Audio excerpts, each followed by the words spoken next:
Yo, what up, everybody? What's good? What's good? How's everybody doing this weekend? Happy Saturday. Happy Saturday. So, I am going to take a little time today to have me a little bit of a discussion with y'all today. So, I'm going to go ahead and get this thing started right away. We're going to get right into this. So this is a hashtag Get Real Woke discussion on Robinhood, right? We're going to talk about this Robinhood app today. We're going to talk about trading today, execution. We're going to understand a couple of things, and I'm going to break down what happened in this situation. Now, I debated for a while if I even really wanted to have this discussion because as a Wall Street insider, you got to kind of be careful with what you say, how you say it, what you disclose, what you share, because it's a lot of things that go on, on Wall Street that are not supposed to be discussed. And that's real.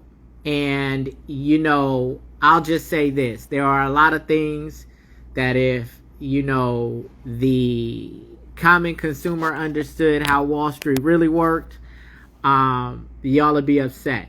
I'll just leave it like that. Now, so there was a situation whereby a trading company by the name of Robinhood, which most consumers use, a lot of consumers use actually, they have created ease of access to stock trading for the common consumer, like mom and pop, Main Street. And they've done a lot of marketing, done a lot of promotions to, encourage people to participate in their app and their trading accounts and their investment banking platform. And they've done a great job in their marketing and efforts in getting a lot of people onto this. Now, so they are what is considered a discount brokerage. And what is a discount brokerage? What do I mean when I say Robinhood is a discount brokerage? And I just want to say that what I'm going to share applies overall to all discount brokerages, right? So, Robinhood is just in the spotlight right now. But, discount brokers, they all pretty much operate the same for the most part, right? So let's talk about that. So first of all, what is a discount brokerage? So a discount brokerage is basically a brokerage firm that you can open an account with, and usually they offer something like commission-free trading, and they offer you like a free stock, or if you sign up, if you get your friends to sign up, they offer you some more stock or larger margin, etc., etc., etc., right? There's all these incentives to get you to sign up. But you have to understand that nothing is for free, right? And I think this is the biggest mistake that consumers make.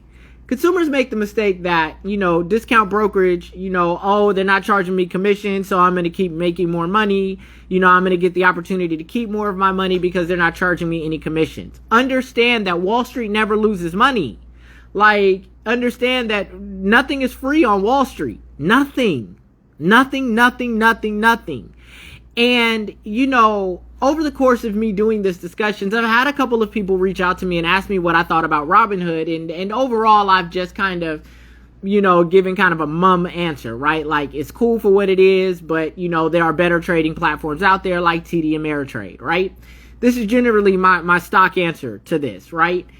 One thing you need to understand about me is if I am very mum about a situation, or I'm like, that's cool, but there's something that's better, it's what I'm telling you, and essentially is that I wouldn't be dealing with it, right?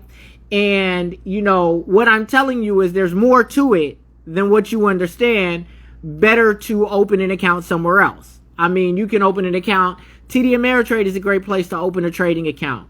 Merrill Edge, which is a Merrill Lynch product. It's a self-directed trading account through Merrill Lynch, which is owned by Bank of America, right? That's a great place to open a trading account. Listen, like, free is never a good thing. Like, not most of the time, it's not a good thing, right? And if you're a student of the 48 Laws of Power like I am, one of the things you learn is you despise the free lunch, right? And that's a fact. Now, So now that we know kind of what a discount brokerage is, it's nothing but an investment, well, really a broker. It's a brokerage firm, right? Or what we call on the Wall Street a broker dealer, right? It's nothing but a broker dealer that doesn't charge commissions. But of course, right, they got to make money somehow. So how is it that they make their money? How does that work, right? And when I explain to you how this works, then you'll kind of understand what really happened here, right? Okay, so when you got to understand when you're a discount broker or when you're opening an account with a discount brokerage, a lot of people think that, you know, this discount brokerage, they're a client of the discount brokerage. Yes, in certain respects, you are a client. You have opened a trading account. You know, there are SEC rules and regulations that are, you know, and if you want to read them all, it's the Security and Exchange Act of 1933 as amended in 34. There are several rules and regulations there. There's the Investment Advisor Act of 1940, right, that govern, you know, how broker-dealers are supposed to operate. Moreover, they're all registered with FINRA, the Financial Industry Regulatory Authority. And so, you know, through these different bodies and different rules and regulations, you know, it governs how a broker-dealer in general is supposed to operate, right? So yes, in a certain respect, you are a client. But in truth, right, a discount broker looks at you like a product. You are a monetization engine. That's what you are, right? So what do I mean by monetization engine? Okay, so I'm going to try to explain this lightly without getting too complicated into this to give you a breakdown of kind of how this kind of stuff works. All right, now, so there are different levels of broker dealers, right? Not all broker dealers are the same, right? So what that means is that the larger broker dealers like JP Morgan, like Citi's broker dealer, like TD Ameritrade, like a lot of these really large, Goldman Sachs, a lot of these large broker dealers, right? Because they're so large and they're global, what they have is direct access to the exchange. What does that mean, direct access to the exchange? So direct access to the exchange means if you're at the New York Stock Exchange, that means you have a seat, right? So that means that your broker dealer has brought a seat on the New York Stock Exchange, and because of that, they have traders on the floor and they're able to execute trades direct to the market. It works the same way on the NASDAQ, except for it's more computer generated, right? Even traders on the New York Stock Exchange, everything's done through computer. But what it basically means is that the trade floor at a broker dealer that has a direct access to the exchange can pick up the phone or send a message on Bloomberg Terminal directly to their person that is inside of the New York Stock Exchange or operating their execution window at the NASDAQ, right? So that means they're executing trades like that.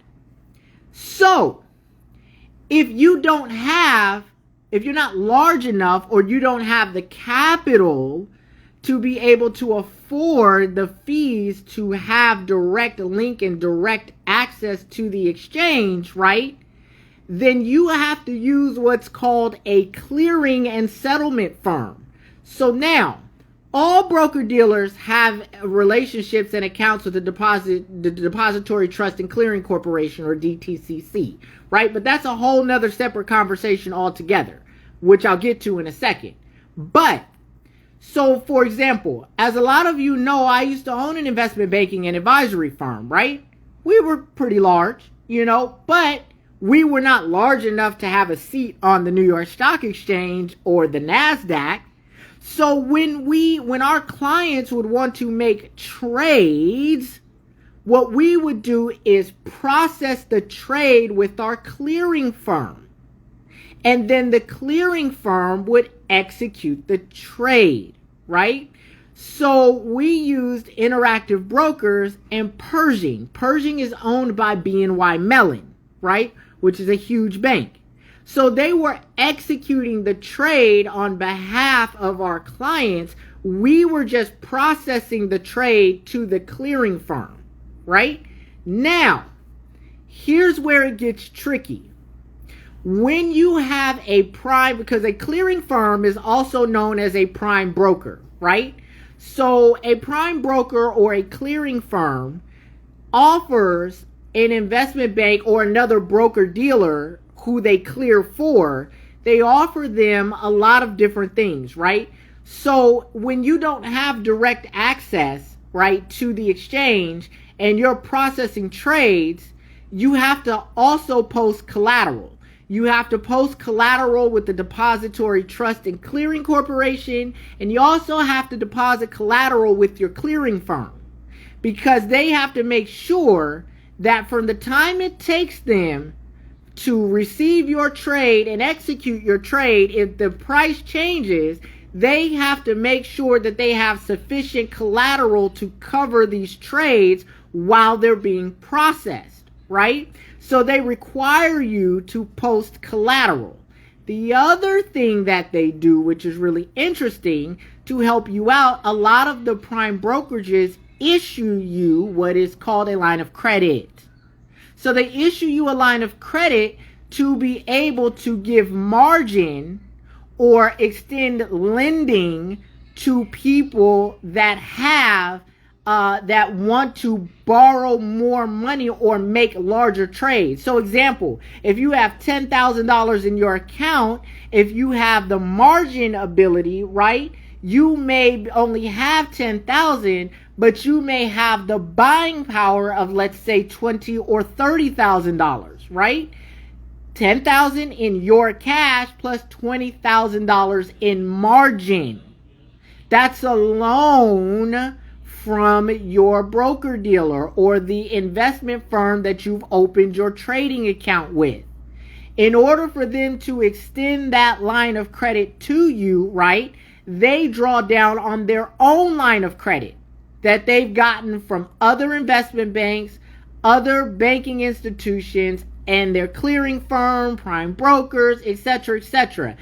And so what happens is, when they're drawing down on their lines, remember, in order to get that line of credit, they had to post collateral, or they had to post some cash or assets or highly liquid securities. That's what we call collateral, right? To be able to get these lines of credit and access these lines of credit.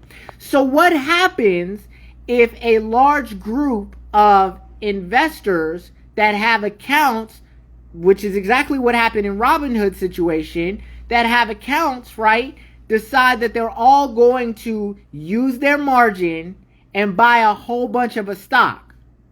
Well, what happens is, at that point, the Robinhood doesn't have a big enough line to extend that level of credit to everybody at one time. Because one thing that investment banks do, or what broker dealers do, is we look at, so part of our risk mitigants and risk management procedures is we figure out what percentage of clients that have investment accounts with us will access their margin at one time. And we make sure that we have that available on a daily basis to be able to allow that percentage to trade. If it goes beyond that threshold, then in order for us to draw down on a bigger line, we have to post additional collateral. And if we don't have the collateral, then we have a problem. Because see, what happens is, you're still processing trades, right? You're still requesting trades. So once that broker dealer has run out of money, right, to be able to have that sufficient collateral to be able to get those trades executed, then what else happens is they gotta freeze trading. They have to freeze. Now, so, and I'm trying to be very, very careful here because, you know, I gotta think about how far I can go in this conversation because there's more. Okay. Wall Street is the house. The house never loses long term. They may take some losses short term, but the house never loses long term, right? So a part of how Robinhood makes their money is not just in executing trades per se. So part of being a discount broker, right? Here we go, right? Part of being a discount broker is understanding the margin spread between or just any broker dealer in general has to understand the margin spread between bid and ask price. So the bid, right, is what somebody wants to pay for the stock. The ask is what the seller is willing to sell the stock for, right? The difference between the two is the spread that the broker dealer makes. Now watch this. So this process, what I'm getting ready to explain in a second, was actually invented by Bernie Madoff, funny enough, right? So with technology and with speed, right?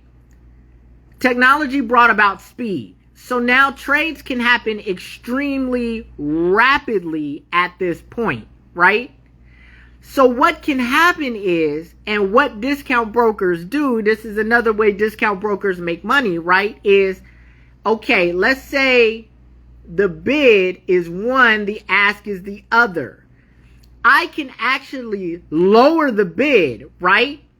Meet the ask and quickly transfer that to a private equity firm or a hedge fund, right? And I can make some money off of that rapid trade spread, right? So really a discount broker is not just that they're giving you commission-free trading. They're actually discounting your bid a little bit, right? And making up the spread by rapidly trading it to institutional clients or institutional counterparties. Because they're really not clients, they're counterparties, right? Now, here's the interesting thing about that, right? So when you really look at a discount broker like Robinhood, right? So when you look at a discount broker like Robinhood, you're really just a product at the end of the day. The real relationships and the real clients are on the institutional side where they're making that counterparty spread, right? That's the truth. So now think about it like this, right? Let's make it make sense. If my line of credit is provided by my clearing firm, right? Because I don't have direct access to the market. If my clearing firm is, let's say, JP Morgan or Goldman Sachs or somebody like that, okay, obviously these hedge funds have accounts with Goldman Sachs too. They have much bigger accounts. They have much longer relationships. See, Wall Street is a relationship game. So they have much longer relationships. So do you really think that Wall Street is going to allow major hedge funds, major private equity funds, major trading houses to get caught all at the same time in a short squeeze? Do you really think that's going to happen? No. So what happens, right? If I am the clearing firm for Robinhood, right? Here we go. And I require, because of the amount of retail trading that's happening on their platform, if I require them to produce more collateral or post more collateral to continue to have me execute trades for them, and they don't have the collateral at that time, what do you think I can force them to do as their clearing firm? I can force them to stop allowing retail trades. That doesn't mean that they can't make the counterparty spread, but what it does do is it shuts down one side of the market and allows the other side to continue to trade. It regulates the price. It is a catch-all to prevent large institutional traders from being beaten by the retail market.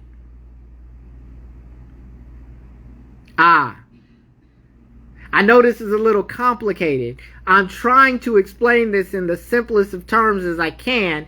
And I'm only having this discussion at this point because there's been so much written on this already. The cat's kind of out of the bag now, right?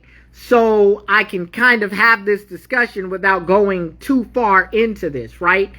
So what I'm trying to get you to understand is the key takeaway from this conversation is that at the end of the day, right, retail traders, retail investors at discount brokerages are viewed by the discount broker as a product, not a client. They still have fiduciary obligation to you, but at the end of the day, because of the way they operate and because of the way that, trade execution works, right, you are just a product. Because the more of you on the platform, the more of you that are trading, the more counterparty spread they can make from the rapid trades. But if you think as retail investors that you're going to somehow group up and bull up the price when the institutional market is shorting, if you really think that, and you really think that there are not mechanisms in place to stop you, you're wrong. And that's where lending comes in. See, at the end of the day on Wall Street, the two most powerful things that you can understand is lending and securitization. Lending and securitization. Once you understand those two things and how they work together, you're unstoppable. But you also get a clear picture of how everything is tied together and how everything functions and how the different aspects of the market really work, right? Now, am I saying that trading stock is a bad thing? No. I think everybody should have equities, fixed income, commodities, crypto, and tangible assets like real estate and businesses in their investment portfolio. For sure, right? But I do think that more knowledge is needed in the retail markets. I do think that. I do think that, a lot of people jump into this stuff thinking it's a game and it's not a game, right? You really got to understand the markets and how the markets work. And by the way, I just want you to know that everything that happened here with Robinhood is legal. It's legal. A prime broker has the right to request more collateral if they feel there's a volatile risk. If there's too much volatility in the market, too much value at risk, and they think that there's a position where they could potentially lose money, they can require a brokerage firm like Robinhood, who they clear for, to post more collateral. That's legal. They're hedging their downside risk. They're protecting themselves from the volatility of the market. They're lowering the value at risk. Yes, that's legal. That is legal. Now, you may feel a way about it. Morally, you can argue about it all day long, but it's legal, right? I'm talking to you as an insider now. I'm telling you it's legal. It's legal, 100%. No question about it. Yeah, y'all can cry all day. Y'all can go to court all day. But the fact of the matter is they did everything well within the letter of the law. I can assure you of that. But what you don't understand is there are a lot of back-end conversations that happen on Wall Street that you will never be privy to. It is very rare that you will get a look into how Wall Street really works. And so, be a smart investor. Be a savvy investor. Be knowledgeable on this stuff. This is why I come on and talk to you guys. This is why I come on and talk hashtag for the free, right? This is why I encourage you guys to go out and pick up my book, Investing for Success, right? Investment tips for the everyday person. I wrote this book for a reason, right? I'm trying to give you guys some background and some basic framework and methodology to be able to work from. It is available right on my website, fredrickdscott.com. I talk about equities. I talk about brokerage accounts. I talk about a number of things in this book. I talk about a number of other things that you need to be considering before you even consider investing. The link is in my bio. If you just click the link, it'll take you right to where my books are, right on my website. The book is literally $17, and there's a 10% coupon there. It's really cheap, but it is important information that you as retail investors need. Like, I don't do this for me, I do this for y'all. And that's real. Because at the end of the day, a lot of people that thought they were going to make money didn't. A lot of people that saw that stock run up and thought they were going to exit didn't. Because trading was suspended. Because there are a lot of methodologies and legalities and legal loopholes and all of these things that are in place. Wall Street didn't just start yesterday. This has been going on for a long time. High frequency trading just didn't come about yesterday. Do you think? Listen, people that go to Wall Street are some of the brightest minds in the United States. That's the truth. The varsity team is on Wall Street because that's where you make the most money. Do you really honestly think that people aren't looking long term? Our whole business, everything we do on Wall Street is about projecting what's going to happen tomorrow, understanding what can potentially happen tomorrow, and putting risk mitigants in place to prevent those things from hurting the capital of the institution. It's our whole job. Risk management and projection, financial modeling and valuation. It's all we do all day, every day, and creating new esoteric types of products and trading strategies to be able to capture arbitrage in the market. Creating new financial products that are based on the same practices and principles at the end of the day to be able to drive revenue. This is what we do all day. We live and breathe this stuff. We shit this stuff. We do this 24/7. I've been around for almost 15 years. I love this shit. Can't you tell? Look at the smile on my face. Because one thing you need to know in business, and never forget this. In business, it starts with the money and it ends with the money. And no matter what you do in business, at some point, you gotta come see us, baby, because you're gonna need to borrow some money. Because you can't grow and scale in a business, right? Unless you take on some equity capital or you take on some debt capital. Or both. And when you talk about equity capital, you're talking about venture capital funds and private equity funds.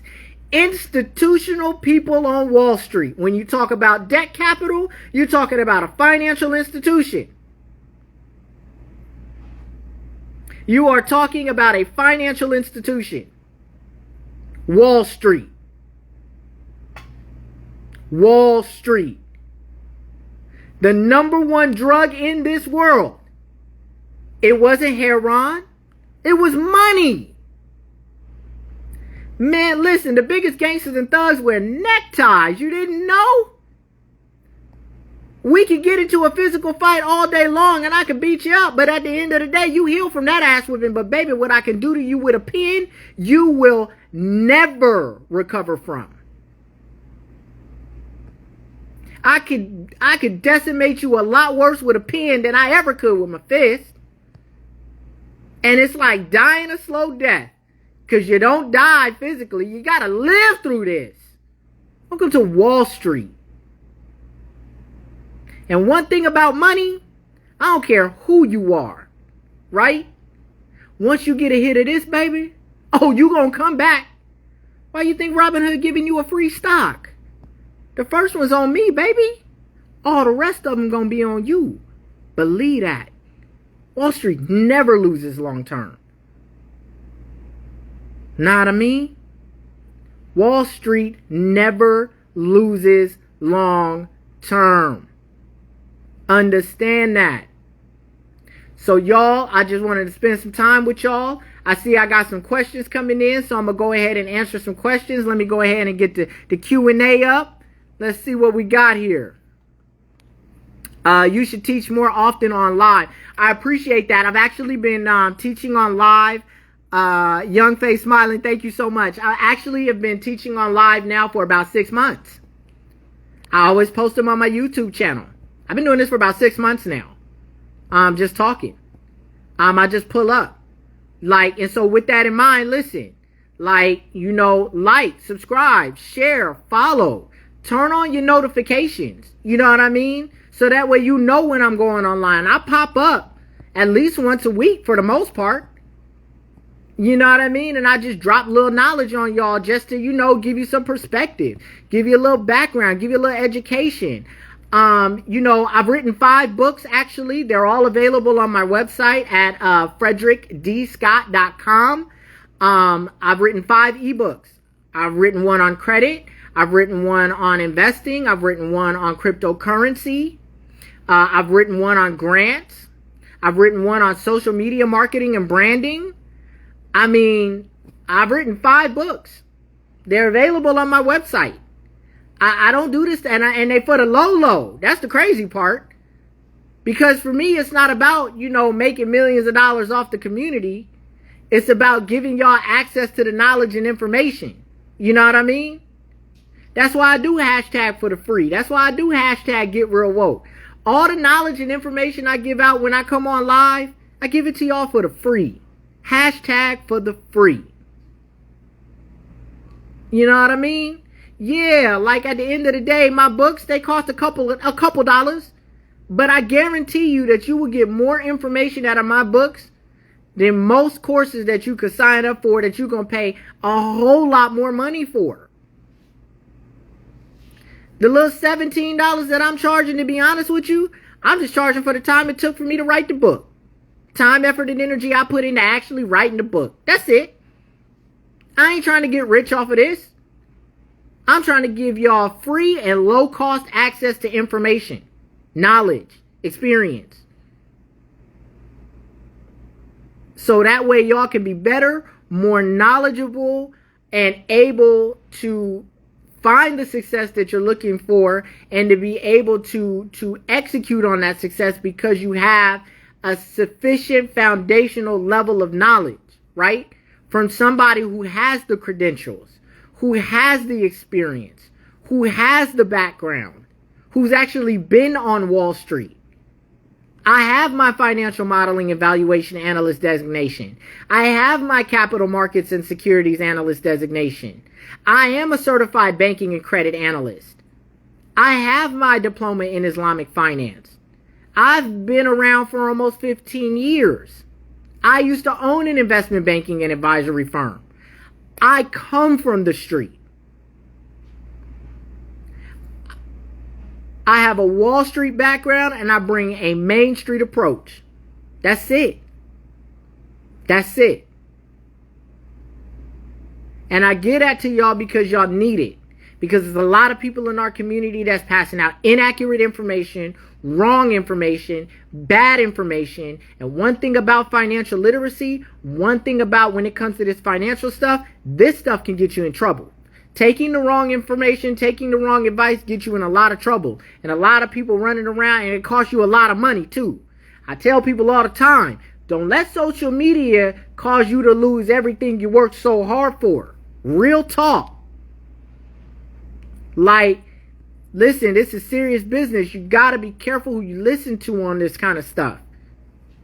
Because very few people have the real experience, have the real knowledge, have the real execution ability, have the credentialing to back up anything that they're talking about.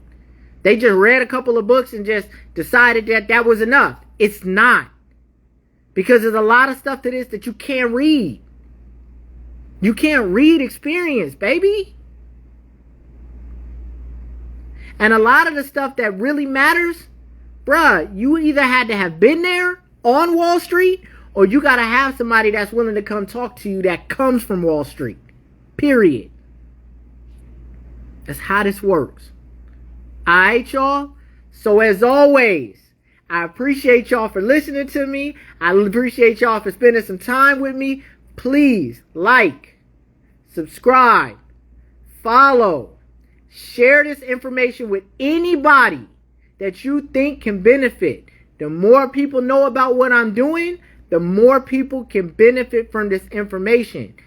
Please turn on your notifications so that way you know when I'm going live, you know what I mean? So you don't miss them. Lastly, feel free to visit my website, fredrickdscott.com, and check out what I'm doing. You know, if you hit the ebooks, you can see the books I've written. Feel free to pick up a book, because at the end of the day, check this out. You know, the more knowledge you get, the better you're going to be. And every single book that I've written is going to benefit you in some way, shape, or form. If you're trying to get into business, if you're trying to, you know, get into a position to be able to invest successfully, you know, if you're in business already and you're trying to get clients online, the things I write, if you're thinking about a business grant, the things I've written will be very, very, very, very, very beneficial to you. I encourage you to pick up an ebook. All right? Yo, listen, y'all. I'll be back again. You know what I mean? Y'all know I come up pretty regularly. So I appreciate y'all. Y'all have a great, great evening. I'll holla at y'all.